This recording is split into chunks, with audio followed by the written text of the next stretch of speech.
You're listening to the Chasing Tails Outdoor Podcast, where when you can't be in the outdoors, we bring it to you.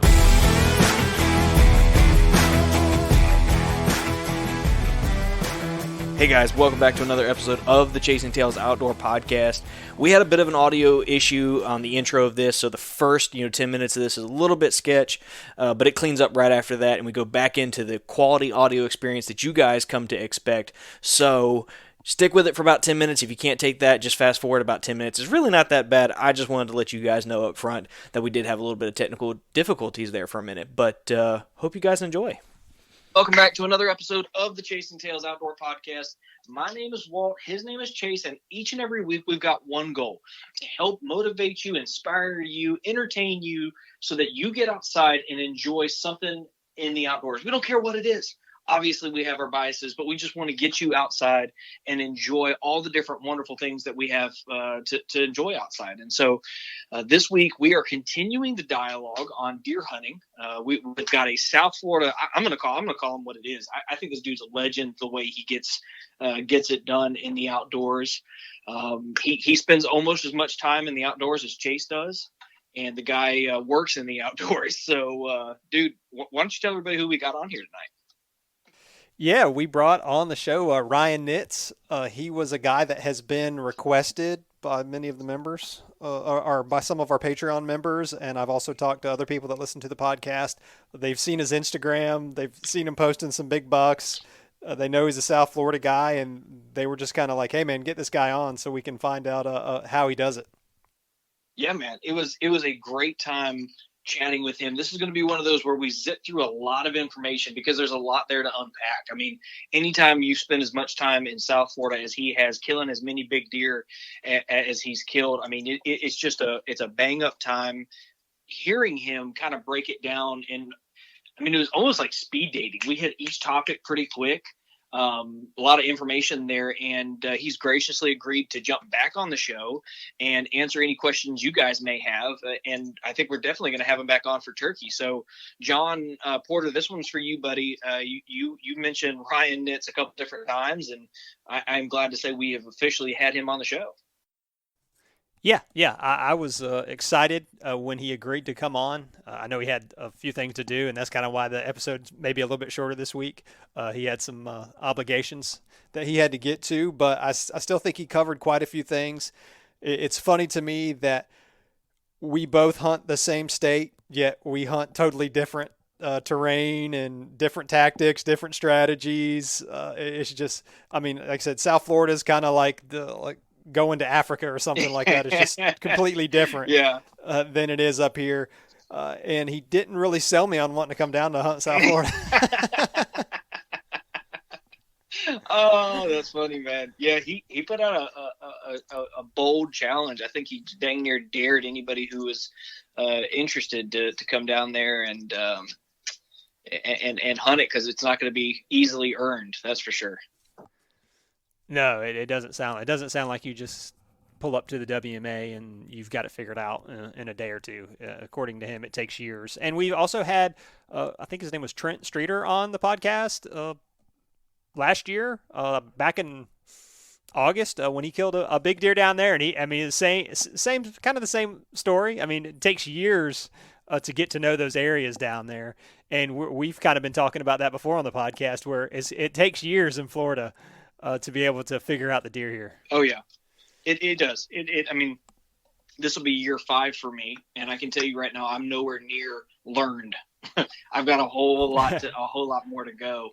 But this, you could tell that Ryan helped validate a lot of what everybody said. I mean, the guy kills some slammer deer. I mean, last year he had just a unbelievable season. Okay, so before we let you guys get to that episode, we got a couple things to talk about here. One, if you're listening to this, it's still time to sign up for the Yakkin for Bass Challenge. We just added a new sponsor. Country Boy Baits will be donating a prize package to the tournament. We're up to 22 at the time of this recording. No, we just had somebody else sign up, so it may not have updated, but we're north of 20 contestants here. And don't forget, there's 2 brackets this year. You can sign up and fish for first place, which is the 5 of your longest fish, or you only have to catch 1 big fish. There's a big fish pot this year where if you can catch the largest fish in the tournament, you win as well. So kind of two different ways to win there. You can be really lucky, or you can be really, really good like Chase, and you stand a chance to win something. So go check it out. The link's in the show notes. $25, and the proceeds are going to takemefishing.org. Yeah, I'm super stoked, man. We've only got a couple of days left. You and I are gonna day one starting it off doing some night fishing with a man that really knows how to get it done on the water. Yeah. And I can't wait for that, and to get to hang out with you. It's going to be an epic time, and I'm pretty much the whole 30 days is great. So if you're on the fence, just go ahead and sign up. You won't regret it. No, for sure. In fact, the fellow we're fishing with, his personal record, I'm looking at it right now, is a 26.25-inch bass. And for anybody who's wondering, that's a huge, huge fish. Yeah, it is. Oh, man. Well, in addition to that, we've got a couple other things going on. Don't forget, if you want to get entered for the Q2 giveaway, we're giving away a Browning cell camera and 5 Simmons trail cameras. It's a prize package that kind of harkens back to a philosophy that Chase and I have a lot of, which harp on a lot, that is, which is get eyes in the woods. Use those trail cameras to identify areas. If you listen to last week's episode, Brett talked about the value of trail cameras. It's a constant theme in the South, and we're going to put our money where the mouth is, and we're going to thank anybody who signs up for Patreon by entering their name into a giveaway, let's say, at the end of June. Yeah. It's a great prize package. I mean, a lot of people like to utilize trail cameras for like on the spot data, but I think that you'll find if you put these trail cameras in areas where you may not even hunt that year, just leave it alone, let it sit there for a year, let it collect data, find maybe some pertinent information where, hey, there's bucks cruising through here like crazy from October 1st through October 15th or something like that. You can store that, and then next year, okay, I need to be in that area at that time. There's so many different ways you can utilize trail cameras, and I think whoever wins this prize is going to be super excited, and I hope that it'll help them get on more deer. Absolutely, man. On that note, we got a couple companies that we work with every year to bring this content to you. First and foremost, while we're talking about deer, Spartan Forge. Spartan Forge takes actual deer movements from hundreds of different deer, tens and thousands and millions of data points, overlays weather conditions, humidity, barometric pressure, the moon, the alignment of Venus. I'm kidding. I think I'm making that one up, but it may be in there as well. And what it does is it makes predictions about where you need to hunt. And you need to go back and listen to the episodes we've had him on, because this is an incredible app. And as he rolls out more features, the price is going to reach upwards of $70, $80 a year. But if you use the promo code Chasing Tails, you can lock in a $20 price point for life.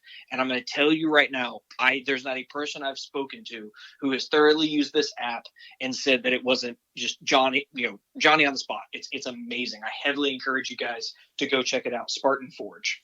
No one makes better technical gear for the price than Scree Gear. You've heard us talk about that a lot. The wool layering systems, it doesn't stink in the South. In fact, Ryan on this episode talks about scent control and just about how impossible it is. I'm a firm believer that thin wool layers definitely help mitigate bacteria growth that makes you stink. Now, I'm not saying it makes you invisible in the woods. What I am saying is no one likes to stink. And if you can eliminate that and stay comfortable, and as cold fronts start to push in, if you're not in South Florida, but you're up here on the Panhandle or up into the mountains of Georgia, Alabama, and South Carolina, you get some frigid temperatures mixed in with some really hot temperatures. And a technical layering system really helps you take idle moments to active moments and be equipped the entire time. So use the promo code ChasingTails15 to get 15% off any regular priced item at ScreeGear.com. They are great people. Let them know that we sent you. Last but certainly not least, my favorite piece of deer hunting gear is everything that I've got from Tethered. End of story, full stop. Tethered is amazing, from a saddle to platform to accessories to hang everything from.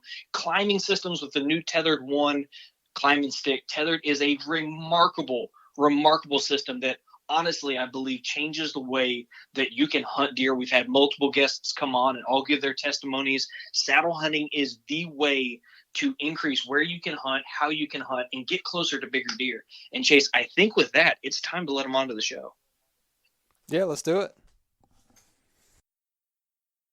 Welcome back, everybody. I've got a fellow that on the line that has come very highly requested. In fact, several of our Patreon members have requested having him on. And shout out to John. He has asked numerous times to have the legendary Captain Ryan Nitz on the phone, and we've got him. We've locked him down for 45 minutes. Chase, we got to make haste. Yeah, we do. Yeah, he has been requested. He's just a big buck slayer down there in central South Florida area, so I'm glad to have him on. Absolutely, Ryan. Thank you for taking time out of your day, and I hope you don't mind, explaining to everybody how you tie him up before the season. Absolutely, boys. Thanks for having me. Yeah, I like to have them. I like to let them know to let them out the cage about 8:30, and I like to be done before breakfast. But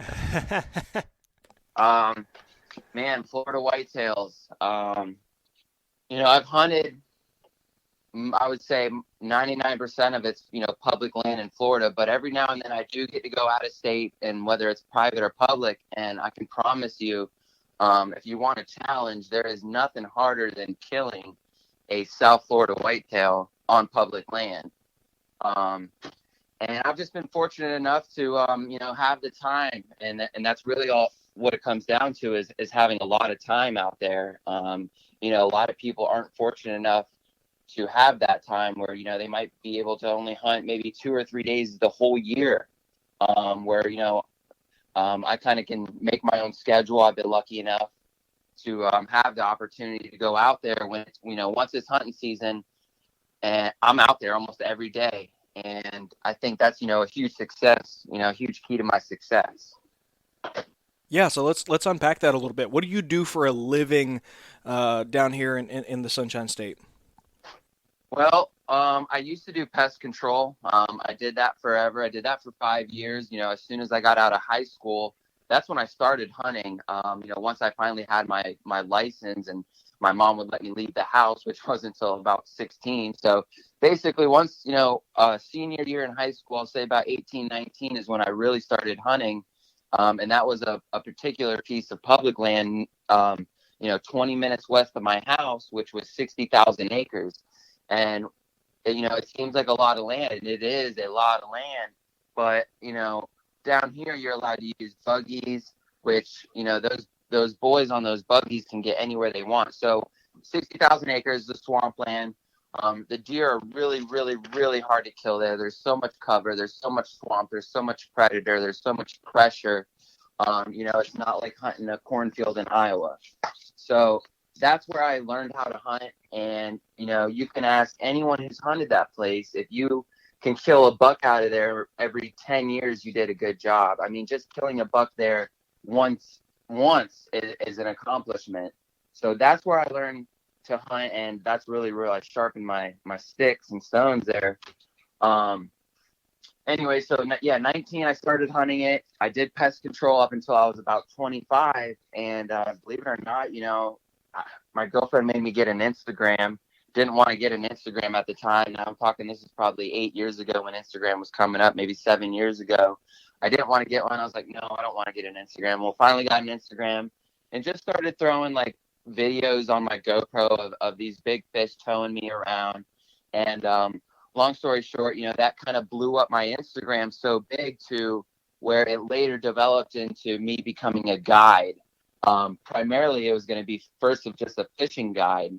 And at that same time, I actually had an outfitter in North Florida offer me a job turkey hunting and being a guide for turkey hunts.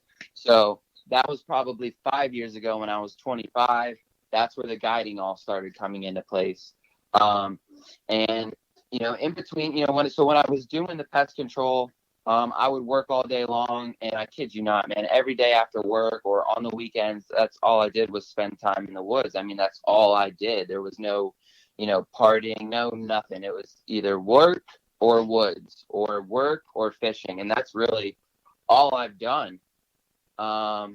So it all comes down to, in the last 10 years of me doing this, I just turned 30. So I guess, for a solid 10 years, I've been hunting the public land down here. I can tell you, I've covered every acre of every WMA. When I say WMA, wildlife management area. in South Florida. I've been to every single one of them. I've hit every corner of every one, and I have my spots now where every year I can pretty much go there. And as long as there's not somebody there already, the deer are going to be there, which, nowadays more, you see it more and more every year, especially with social media that, the WMAs are getting pounded with people. But, for me, if I pull up to an area and there's someone there, I don't ever sweat it. I don't even go there. I've killed so many deer driving maybe 500 yards down the road, parking and walking into a totally blind new area. And I've killed so many deer doing that. So I really laugh at those people who get so butthurt, with people walking in on them and blowing, and, they say they blow it out. That's not true. Walk 150 yards the other way, and there's probably a deer standing there. It's happened so many times.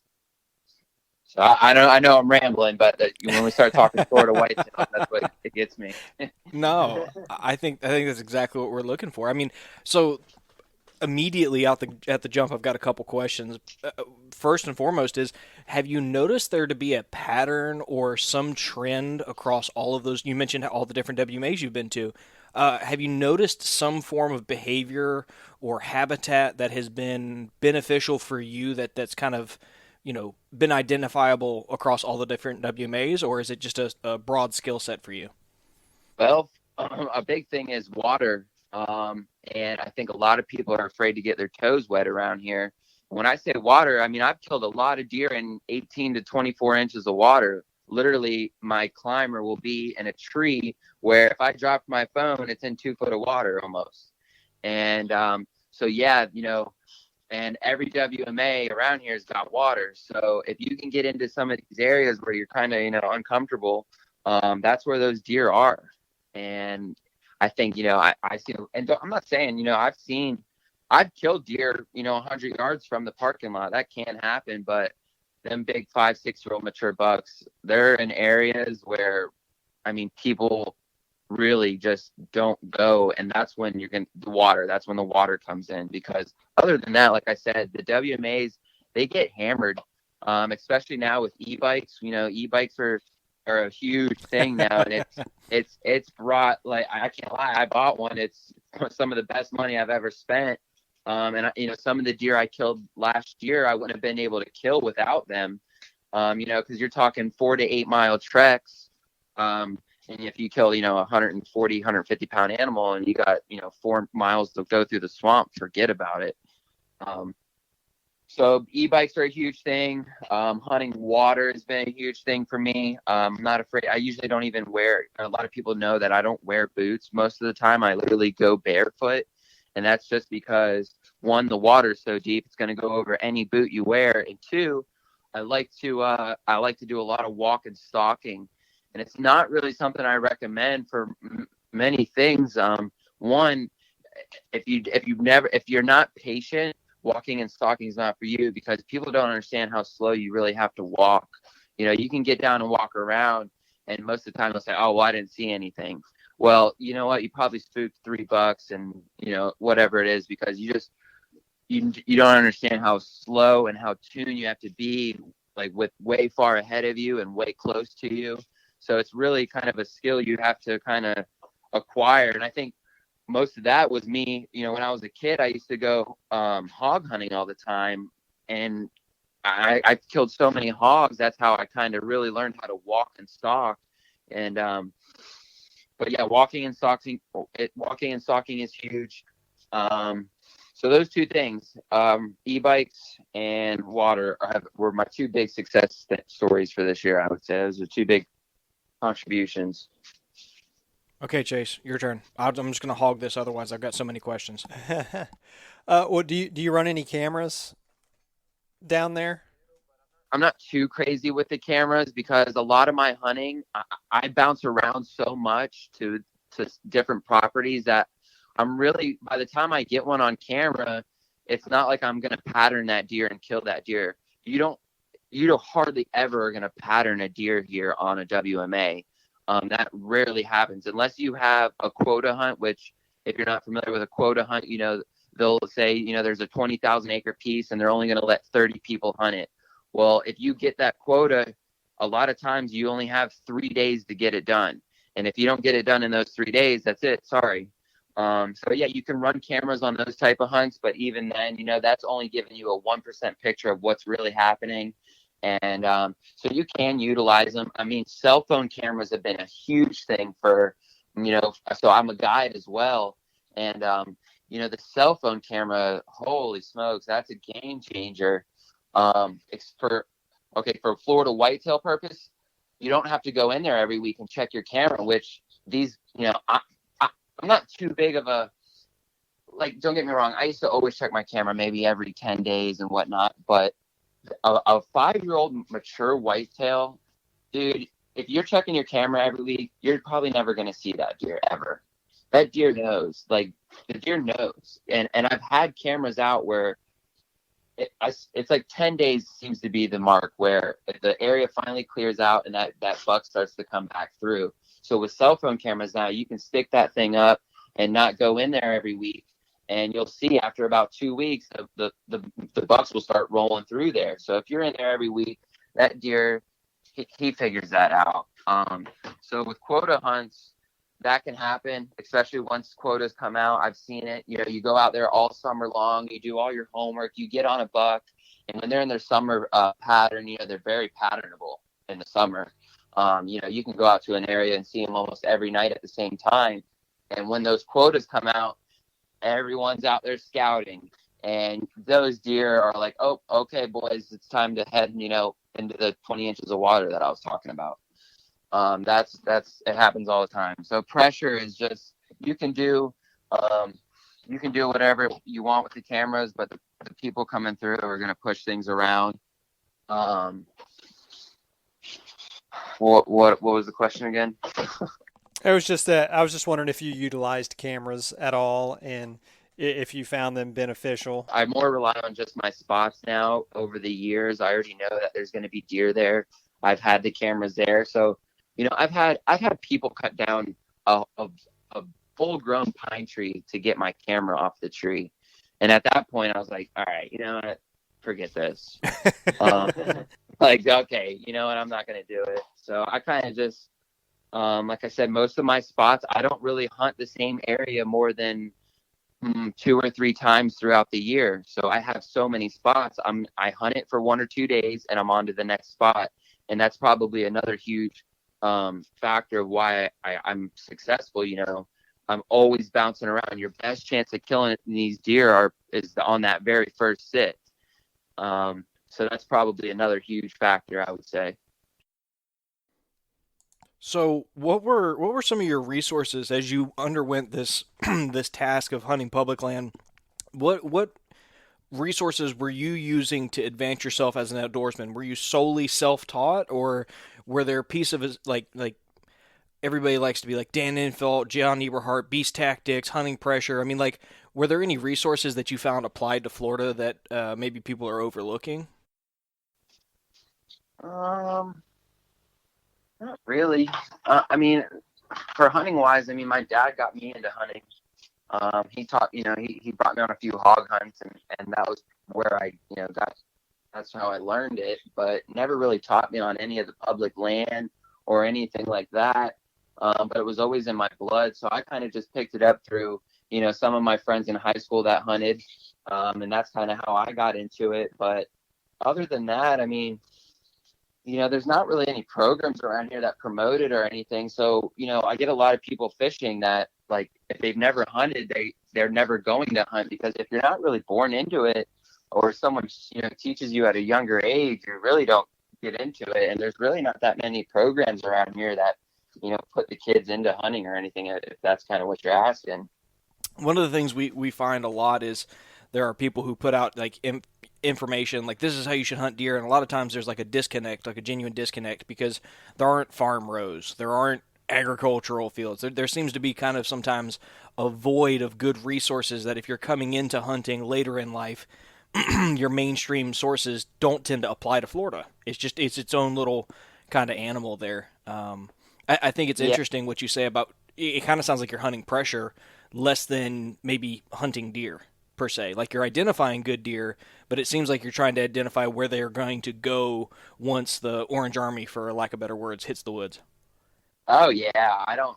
Oh yeah, like so. If I get them on camera in the summer, I'm like, well, I'm not gonna hunt here because I already know it's gonna change. But that is exactly how I hunt it. I anticipate where they're going to go, and that seems to be the key.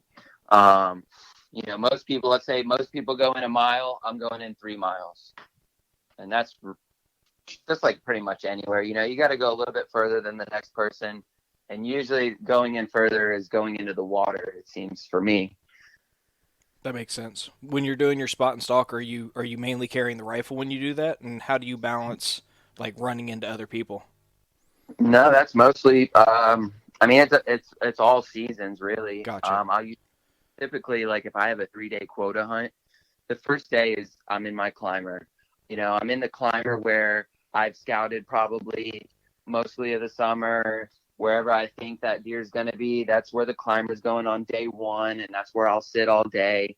And then if day two rolls around and nothing happened on day one, that's where I'm starting to get a little itchy. I'll probably hunt that second morning in the climber. And then by 9 o'clock, like, I'm on the ground and I'm slowly starting to snoop around. And that's nothing with just binoculars and my bow and maybe a half of a water bottle in my pocket. And that's it. Like, there's no gear.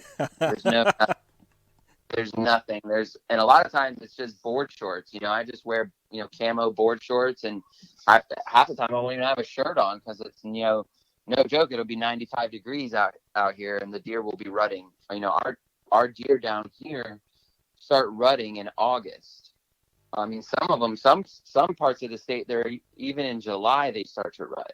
So.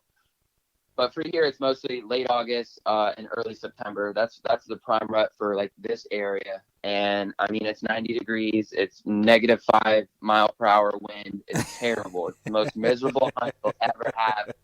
Almost every time I'm up in a tree, like opening week, I'm like, what am I doing? This is so stupid. But as soon as you say that in your head, here comes, here he comes. And it's just, for me, I think it's just such a challenge, and I love it. And you can never, I embrace other people. Like if someone comes down, if I run into somebody, good, I'm gonna go somewhere else. And like I said, I've killed so many deer like that I don't even care if I see somebody.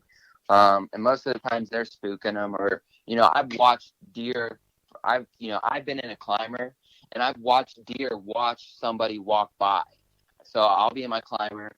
I've watched a dad and his son walk through, and while he walked through, I watched a 6-point, watch them, and as soon as they walked through the trail, about 1 minute later, he just resumed his normal operation like it never even happened. I mean, so it's I know it's really easy to get discouraged when you see somebody, but I've never even sweated it. I'll go talk to the guy. I'll always tell him I don't see anything, but I'll go talk to the guy and tell him good luck and go the other way, which, there are some people, you got to watch it down here. Some people down here are absolute slap crazy. So you definitely got to watch it down here. Some of the locals around here think they own the place. And now, like I said, with social media, especially with turkey season, not so much the deer, not too many people come to Florida for a deer, but as far as turkey season goes with the Osceola turkeys, it is an absolute madhouse down here now with the social media and everyone, YouTube. So that's a resource in itself that has probably driven more people here to hunt than ever is just the YouTube videos, how to go to the swamps in Florida and hunt. There's a million videos on that. And, the podcasts and everything else too. Like this one. Yeah. Like I said, I love it, man. I go out of state and hunt too. So, I don't ever discourage people coming here and giving it a try. I just tell them good luck. Because if you're an out-of-stater and you're going to come down here for a 3 to 5 day hunt, man, that's not even scratching. You won't even scratch the surface on a 5-day hunt down here. It takes 5 years to find one. Yeah, that makes sense for sure. I think one of the reasons why I was so eager to get you on after there were some requests is because while sometimes I'm a little resentful that Monday, Tuesday, Wednesday, Thursday, Friday, you're out there posting Instagram stories from the outdoors and I'm in an office, it's always cool to see how positive you stay the entire time. Like, with rare exception, you are always just like with a slap smile on your face. It seems like you're always like encouraging and optimistic, and you can even hear it through this interview how you don't get bent out of shape about hunting a spot, and that's an easy trap to fall into. I mean, I'll admit that sometimes I've gotten into I won't say arguments, but heated dialogues over like a dude walking in on me in an area I thought was primo, well after daylight or something. And so, how much do you think that attitude factors into your success in the outdoors? I mean, a ton, but don't get me wrong. I've had spots where it's an ace in the hole, and you got let's say you got a 115-inch buck, which is a giant down here on public land. Say you have them on camera every morning at 8 o'clock, and you set up opening morning, and at 7:30, here comes this guy walking around. I mean, that's super frustrating, but you just got to get in your head that what, not everyone likes to sit in their stand. Not everyone has the perfect job. Where maybe he's just getting out here. But like I said, you can't get mad at things like that. And if you get mad at it, then you know what? Get a better job and go buy some private land. That's really all you can do. But that's it, really. I mean, what else can you do? But for me, like I sat in the climbers and watched people walk by, and I've been the guy who's walking by. And yeah, but if I see somebody on a trail, 200 yards ahead of me, I'm gonna turn around and totally walk or let them have it. Some people don't do that, but like I said, I don't care if they're gonna stick around. Then I'll get down and move. And I've killed so many deer doing that, like almost more than not doing that. So I don't get mad at all, and just use that kind of really throughout life. I mean, I think that comes from back when I was in high school. Just my parents, they never had a lot of money. I never really had a lot of money, and so whenever I would finally, make a couple grand or have a couple grand in the bank, I'd always get hit with like a truck bill or, some kind of health issue would come up, and, you go to the emergency room or for something, and then they hit you with this bill. And that's happened to me like 5 years in a row from like 18 to 23, to where now when something goes wrong, like I don't even sweat it, because I know you're always going to bounce back from it.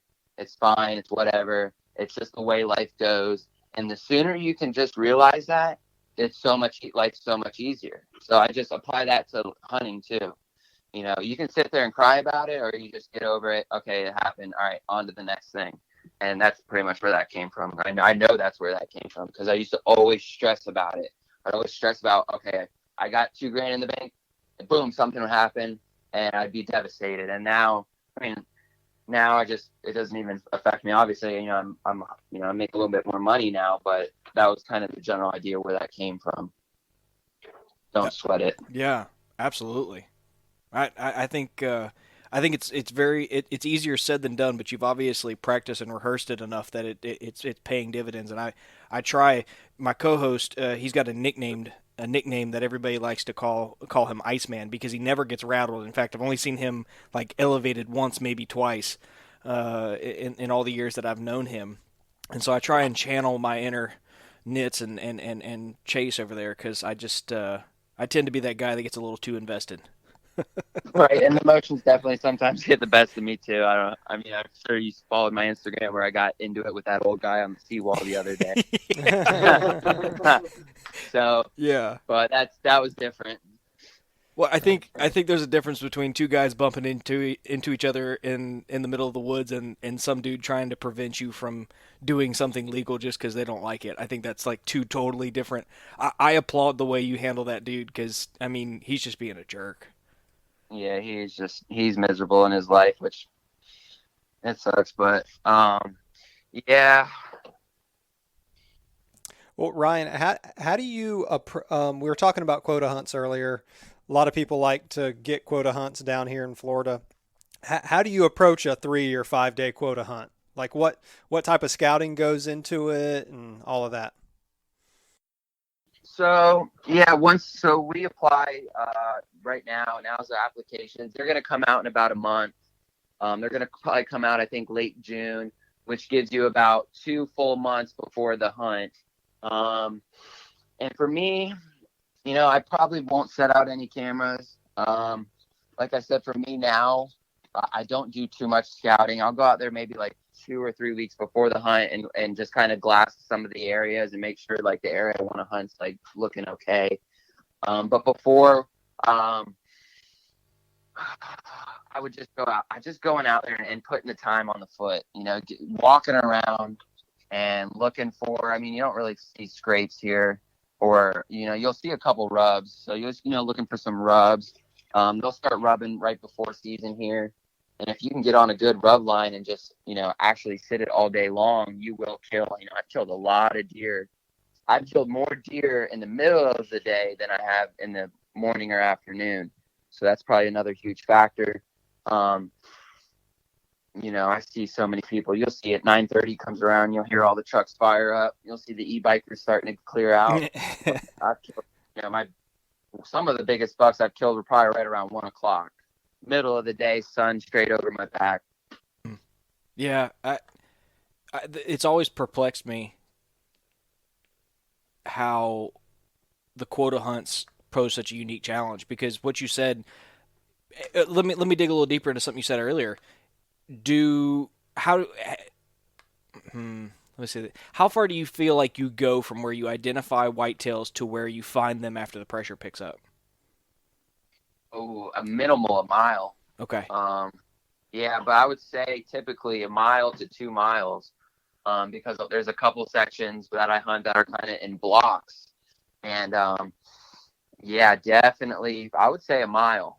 And I've had cameras that have backed that up too, where I've had the same buck all full velvet all summer long, and as soon as he went hardhorn, whether it was pressure from people scouting or just him changing his pattern, once they go hardhorn, he was 1.3 miles from where he was all summer long, and so they definitely then that's why I don't get too hung up on them where I see them in the summer, because and I know a lot of private property owners around here, it's the same story for them too.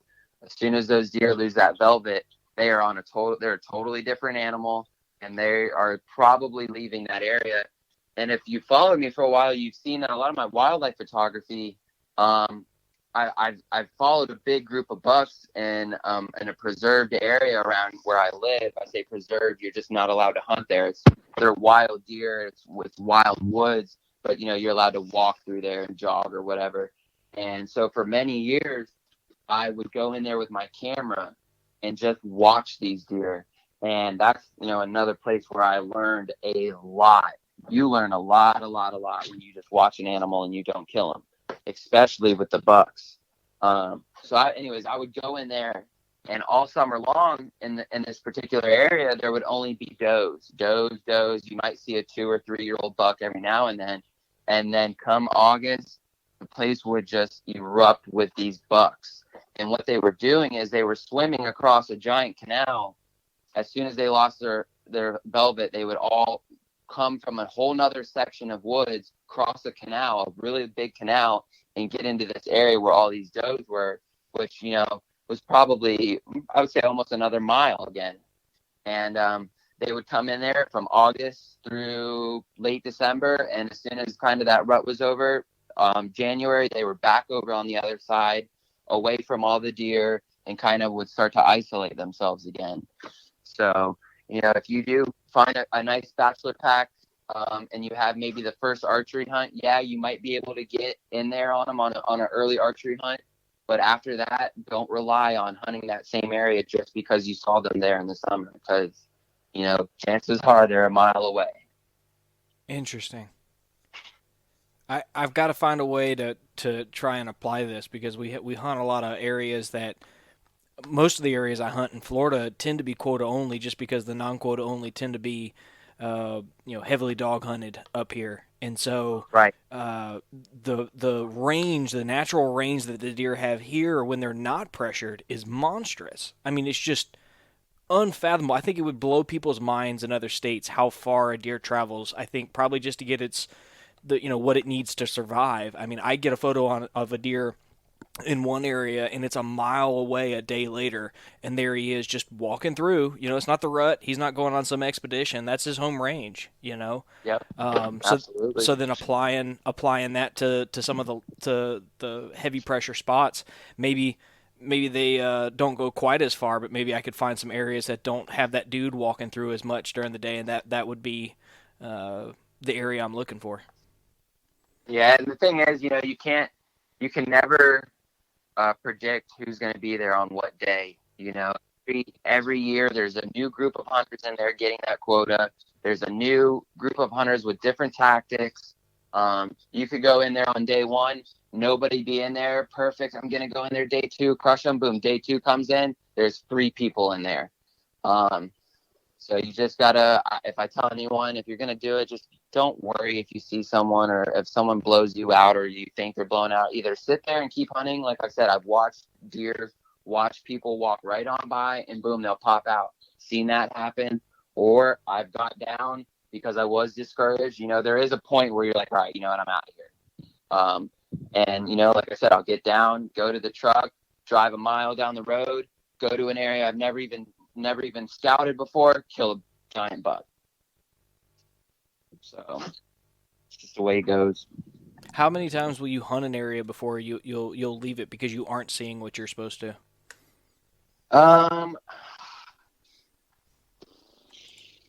Tough question, me, right? Because there's so many factors that go into it. And just for me, it all depends on how many quotas I get every year.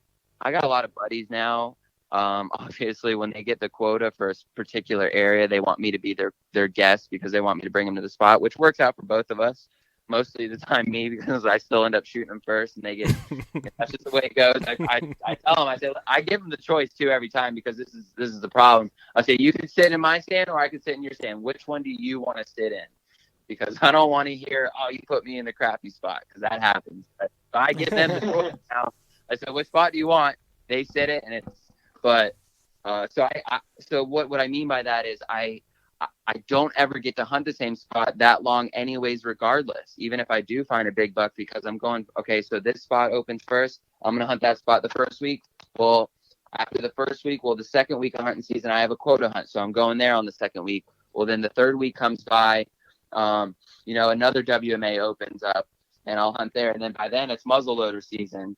And it keeps rotating through to where I just really don't get too landlocked unless there's a really special deer there.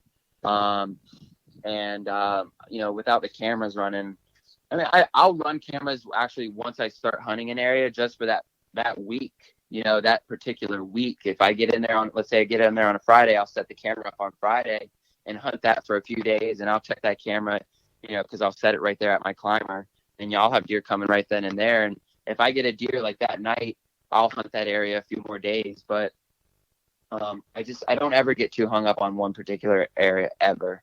Really, hardly ever. That makes sense. I probably bounce around almost too much now, because like my default was like, there's good sign here, hunt it till they come by, which I think is probably like the default for most people.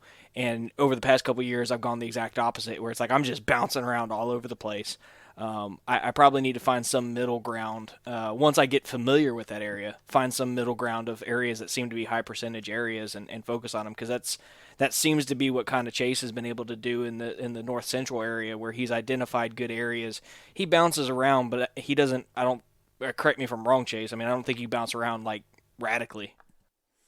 No, I kind of like Ryan. I mean, you find like good traditional areas, and I just hunt them when the time's right. Like, I know when the time's right to be in there, or some of my areas, I know when the time's right to be in there.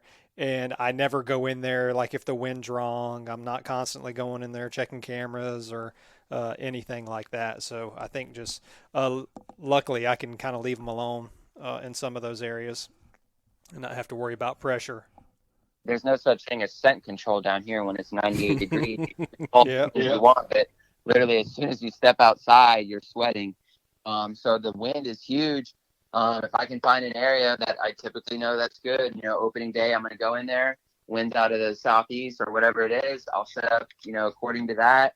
And, the rub lines are big for me. I do like hunting a really good rub line. So I would just go in there. So typically what would happen for me, let's say opening day Saturday, I'd probably go out there the week before and put down, no lie, probably 6 or 7 miles of just straight walking. And throughout that 6 mile walk, I'm going to know exactly where I want to be through that 6 miles. There's going to be one tree in particular where I'm going to be like, you know what, that's the tree this year. And so I'll set it there, and then I'll go in there that next Saturday opening morning, just, as long as the wind's right. And that's pretty much all the scouting I'll do. Now that I'm a guide too, I just, my fishing, I don't really get to scout as much as I wish I could. I would kind of like to know, like, is your progression as a hunter? Was there a point where you were getting on deer, you were killing deer, and then you went to like the next level where you were killing mature deer? Have you had that?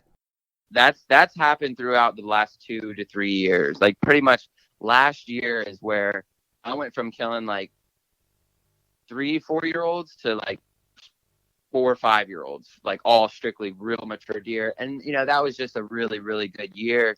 But it's definitely stepped up my level to where obviously I'm not going to shoot an 80-inch buck anymore. Like I love watching those walk by. You're not going to kill a 120 shooting an 80. It's not going to happen. So, last year I got a hold of a one in the 140s. I got one in the 120 class. Probably I shot 2 in the 120 class, and that's pretty much my cutoff now. It's probably in the 120s, and if I hunt the whole year and don't kill one, like I'm not going to be mad. I'm not that type of hunter. Just to be out there is so therapeutic to me, and that's why I think I'm probably pretty successful. I'm not worried about really killing the deer. I'm just going out there. I love it so much, just being out there in the woods. I see a doe, it's a good day, really. But the year before last year, I was killing, like 90-inch deer. I killed a bunch of like 90-inch bucks, and I was thrilled, loved it. And don't get me wrong, when I see a 90-inch buck, I'm coming unglued, and I'm gonna want to shoot it. But like I said, I'd rather homie who I just saw walking by, who probably hasn't killed that buck. I'd rather watch him shoot that 90-inch buck than for me to just put another 90-inch buck on the wall. Especially if I already have, a bunch of meat in the freezer. I mean, don't get me wrong, we're allowed 5 deer here now. That's what they got us. We didn't used to have a limit here up until about 2 or 3 years ago. It used to be you were allowed a deer per day every day. And just within the last 2 or 3 years, they've made it to where you're allowed 5. So don't get me wrong, that first buck of the year, with the bow is going to be really hard to not shoot if he's 80 or 90-inch deer. It's really hard to let a 90-inch deer walk with your bow opening week or whatever. So, but other than that, I'm going to let him pass because I know I'm fortunate enough to do a lot more hunting throughout the year. So I'm not too picky. I'm not just trigger happy out there. And with the year I had last year with shooting 3 really nice big bucks on public land, I mean, I could hunt 5 years and not kill another deer. I would be super content with that. So there's no pressure. I'm just out there to have a good time, and it all just falls into place, it seems. Yeah, nice. I think whenever you go out with that attitude, man, and then combine it with just enough time, good things come about that. I think if you get too serious about it, you tend to maybe make unforced errors, or you overthink it. In reality, just time spent out you there. start to take the fun out of it. I've watched plenty of my buddies get frustrated and just they call me after like day 3 and they're like, I haven't seen anything. This sucks. I'm over it. I'm like, all right, well, see ya. Yeah, for sure. Well, I want to be respectful of your time. I know you got some things going on tonight, and we've ran over a little bit, but I have a concluder that I like to ask all new guests, and I say that hoping that you'll find time to join us again, maybe talk about something else or dive further into this if people have questions. But I've got a question for you, and I hope you're ready. Okay. If you could go back to your earliest deer hunting self and impart one piece of wisdom that would have forever changed the trajectory of you as a deer hunter, what singular piece of advice would you go back and give yourself? Wow. What would I go back and tell myself? Honestly, it would be, I mean, the first initial thought is to just never, and I still tell myself this every time, and when the heat of the moment happens, it's such a mental game. Like, you need to mentally not rush yourself. Don't ever rush a shot on an animal. Like, how do I say it? I mean, there's so many times I've had a lot of instances where the buck got away because I thought that this was my only shot, and I just got to take that shot. And I've taken shots that were just ridiculous. And as I progress as a hunter, I'm not so bloodthirsty, if you will. I've waited and waited and watched where that deer slips back around and gives you the perfect shot. And it took me many years to just learn that, to just let it happen the right way. If it doesn't happen the right way, don't screw it up, which is harder to say, when like I said, back to where, people only have 3 days to hunt the whole year. They're going to let it rip no matter what. But if I could just go back and tell myself, listen, all these big bucks that you're going to miss in a few years, just take your time, let it happen naturally, or don't, screw it up. That's awesome, man. I don't think we've actually gotten that answer before, Chase. Yeah, I don't think we have either. So yeah, that was good. That's good information, because I remember when I first started hunting, same type thing where like you see this big deer and you don't want it to get away. So you're taking like the very first split-second shot that you have at it, where if you would have just settled down, let things happen organically, that the shot would have been there. You would have been calmer, and you probably there's been plenty of times where I didn't go home with a deer because I rushed it. So I think that's great advice. Be human nature. I mean, you can tell yourself not to rush it, and I can still to this day, like if I went hunting tomorrow, I tell myself, all right, don't rush it. And like a buck comes around the corner, I'm about to fall out of my tree stand. I'm so jacked up. So, but if you can just practice that, or just have this voice in your head, whether it's me saying like, dude, focus, like here it is, or just whatever it is, just let it happen naturally. And if it doesn't happen, man, just enjoy it. It's just. I agree, man. Yeah. Looking back, those are the moments I regret. It's not, any like decision tree over tree or anything like that. It's those rushed shots or opportunities that you kind of messed up because you didn't go through your process the way you're supposed to. So I think there isn't a single person who listens to this podcast that in their course as an outdoorsman, they won't, learn that lesson, unfortunately. Oh yeah. And a lot of times they're going to have to make that mistake before they learn it. You can't just listen and be like, okay, yeah, I won't do that. But if you just, practice that, it's going to be huge, because it's going to happen, man. You're going to blow a lot of opportunities if you just rush that shot. And I mean, there is, for me, and I'm sure everyone, most people agree, there is nothing worse than putting all that time and effort and then shooting one in the ham and just never finding it or something. There's nothing worse. It is terrible, man. I appreciate you coming on the show and chatting with us, dude. And I mean this earnestly when I say I'd really love to have you back on, maybe to answer some Florida submitted questions or talk fishing, because you do a fair amount of fishing. Why don't you tell everybody where they can find you and your content?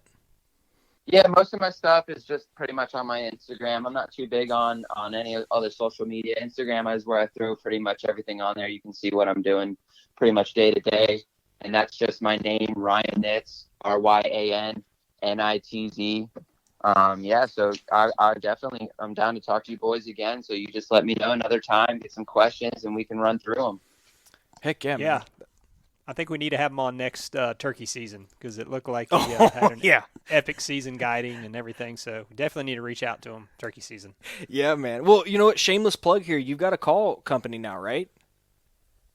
No, that's just a buddy that I've kind of linked up with, just a small company.